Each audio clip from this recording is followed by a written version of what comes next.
అయితే వీళ్ళ ప్రాంతాన్ని వీళ్ళు ఎలా దక్కించుకున్నారు? రెండవ ప్రపంచ యుద్ధ సమయంలో హిట్లర్ ఈ యూదులను ఊచకోత కోశాడు. ఎలా అంటే ఒక హోలోకాస్ట్ చేశారు, ఒక సామూహిక మరణాలు, సామూహిక మారణకాండ, ఒక విధ్వంసం, మొత్తం కుప్పలు తెప్పలుగా శవాలతో ఒక రకంగా 60 లక్షల మంది యూదుల్ని నరమేధం చేసిన సందర్భం హిట్లర్ చేసిన యుద్ధం సమయంలో. ఆ సమయంలో ఇదే రెండవ ప్రపంచ యుద్ధ సమయంలో England prime minister and US prime minister ఇద్దరు కూడా ఈ యూదులను సపోర్ట్ అడిగారు.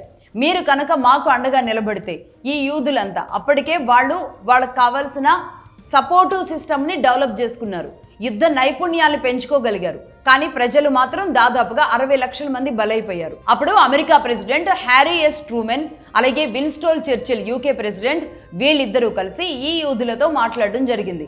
మీరు మాకు మద్దతు ఇచ్చారంటే గనక, యూకేకి మద్దతు ఇస్తే గనక రేపు ఖచ్చితంగా మీ దేశాన్ని మీకు ఇవ్వడానికి మేము నిలబడతాము అని చెప్పారు. దాంతో యూదులందరూ అప్పుడు బ్రిటన్కి సపోర్ట్ చేయడం జరిగింది, యూకేకి సపోర్ట్ చేశారు. విన్స్టన్ చర్చిల్ మాటని నమ్మి సపోర్ట్ చేయడం జరిగింది. సపోర్ట్ చేయడంలో ఒక రకంగా యూకే హిట్లర్ పతనం, ఆ తర్వాత రెండవ ప్రపంచ యుద్ధం ఇవన్నీ జరిగిపోయిన తరువాత వీళ్ళకి బెల్ఫోర్ డిక్లరేషన్ అనే పేరుతో ఇజ్రాయెల్ అనే ఒక దేశాన్ని ఫామ్ చేసి ఇచ్చారు. అయితే ఎలా ఫామ్ చేశారు? ఎందుకంటే అప్పటికే అరబ్స్ అందరూ, మనం ఇంతకుముందు చెప్పినట్లుగా ఆ యుద్ధం తర్వాత అరబ్స్ అందరూ 2000 సంవత్సరాలుగా ఇదే ఇజ్రాయెల్ అండ్ పాలస్తీనా ఈ ప్రాంతాలు, గాజా ఈ ప్రాంతాలన్నింటిలో కూడా 2000 సంవత్సరాలుగా వాళ్ళంతా అక్కడ స్థిరపడిపోయారు, బలంగా పాతుకుపోయారు. మళ్ళీ ఇది 2000 సంవత్సరాల తరువాత ఇది మాది, మా ల్యాండ్ అని 2000 సంవత్సరాల తర్వాత ఎవరైనా వస్తారని ఊహిస్తారా? కానీ ఇజ్రాయెల్ యూదులు ఎంత బలవంతులు, ఎంత మొండివాళ్ళో చెప్పడానికి ఇదో పెద్ద ఉదాహరణ.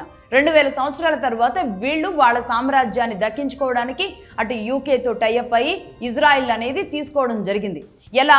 ఇదే పాలస్తీనా నుంచి ఒక ముక్కగా విడగొట్టి, అలాగే అరబ్బులను కూడా నచ్చజెప్పి, యూకే అండ్ యుఎస్ అరబ్బులు నచ్చజెప్పి 1948లో బెల్ఫోర్ డిక్లరేషన్ సమయంలో వీళ్ళంతా ఇజ్రాయిల్ యూదులు, ప్రపంచంలో ఉన్న ఎక్కడెక్కడో ఉన్న యూదులందరూ కూడా అక్కడికి వచ్చి వాళ్ళ దేశంలోకి వెళ్ళారు.